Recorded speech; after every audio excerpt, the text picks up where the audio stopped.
Hey, how's it going? It's Wes here, aka Seahawks Prime. Welcome back to the Seahawks Times. Make sure to subscribe to the channel if you love Seahawks football. You're a diehard true Seahawks fan, and today we're going to need it. As we fall to the Rams 30-13 yesterday, it was absolutely horrible, that game in all phases. Outside of maybe a few players that shined individually, it was one of the worst Seahawks games I have seen in my life, and I've been watching them since 1989, and I'm not going to sugarcoat that. You guys know I'm very optimistic about the Seattle Seahawks, and I'm still optimistic about this roster. There's just so much to correct. First and foremost, we do have to look at the defensive game planning here. Staying in zone over 70% of the game was ridiculous, especially after you're getting carved up by Nakua and, I would say they're decent receivers, and Matthew Stafford is a great quarterback to me, but it's unacceptable. You cannot have those zones open like that, especially if you already know by the second quarter that you need to switch to man, you need to do something different. For Clint to be up in that box and still going with zone coverage was just ridiculous to me. It was juvenile and it's inexcusable. And I am of the cloth, and I've defended Hurt and I've defended Carroll to the nines, that if they do not correct this and start making assignment changes soon, or more so adjustments sooner on the fly, we got to look at and see if these guys really are seeing the game for what it is today.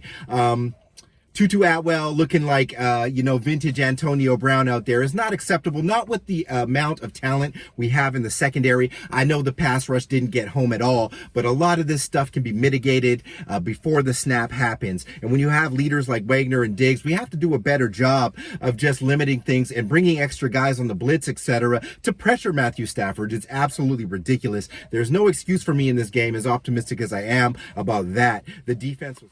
let's be real with ourselves here. If Pua Nakua and Tutu Atwell, God bless them, can combine for 500 yards. I guess they had 119 yards apiece.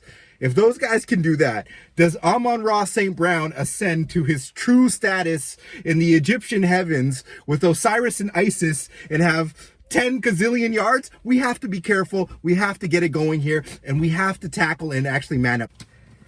In the second half, 3 total yards offensively that really counted. Of course, they gave up another 6 yards to us when it didn't count. 3 yards.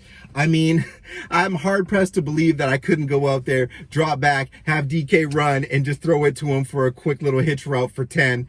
It's just absolutely an anomaly, and it's so bad that it's comical.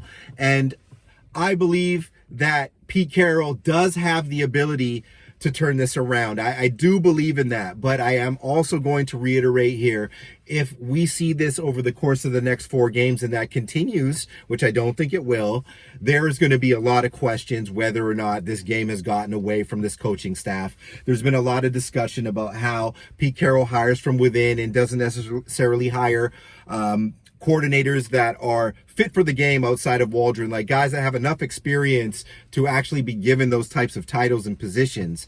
But I am not going to jump off of a cliff yet, because we got out of the game okay at the tackle position. I don't think those injuries are too devastating. We may miss Cross for a game, which will definitely hurt next week. And but overall, we didn't have anything devastating injury-wise, and that was huge, because as I'm telling you this, a guy like Aaron Rodgers might be out for the year. So you got to take it with a silver lining, because would you rather have lost to this team or lost Geno Smith for a year? So there's so much parity in the NFL.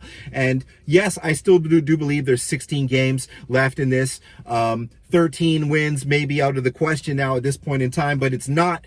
statistically, it's not out of the question. All you got to do is become what you were built to do and come out on fire. You just got to play with fire.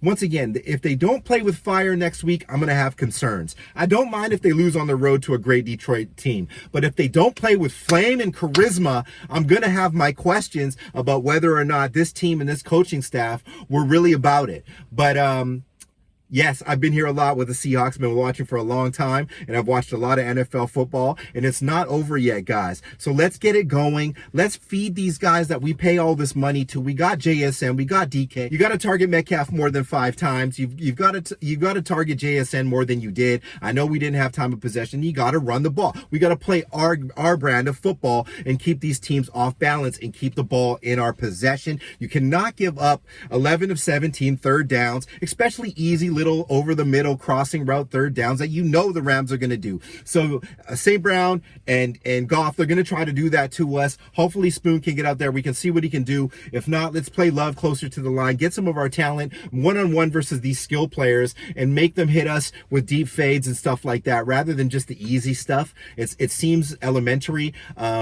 And I am an amateur, kind of sideline coach, but it does seem like it's elementary. And I think if they can get back to basics and fundamentals, we can come back into a rhythm here early in the season, and it has to happen fast. You guys tell me what your thoughts on the game are. I thought some of the D linemen played okay.